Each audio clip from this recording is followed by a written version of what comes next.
চলাকালীন আওয়ামী লীগের লোকজন আমার যে পার্সোনাল কন্ট্যাক্ট এইটাকে তারা করে দিয়েছে, এক্সপোজ করেছে, পাবলিক করেছে।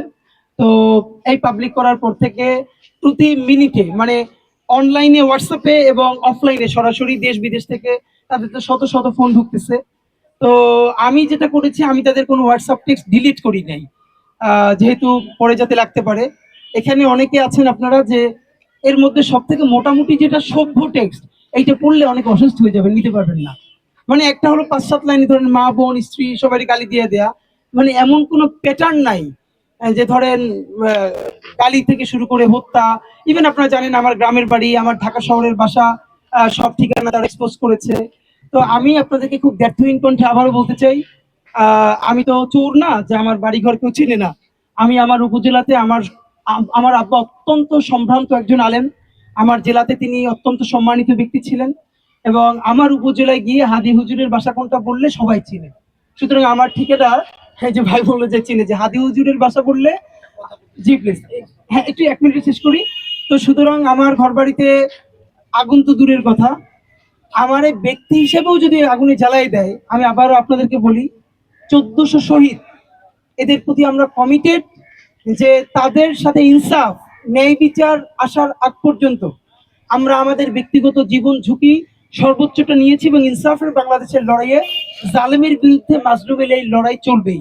সুতরাং এক্ষেত্রে আমাদের ভয় নাই। কালকে একজন এসে বললো, নাম ভুলে গেছি, রামপুরা আওয়ামী লীগের সহসভাপতি, সে ফোন করে একজনকে জিজ্ঞেস করছে, পরে যাকে জিজ্ঞেস করেছে পাশে একজন শুনে আমাদেরকে বলেছে যে ওসমান হাদির রামপুরের বাসার ঠিকানাটা দিতে পারলে 1 লাখ টাকা দিতে থাকে।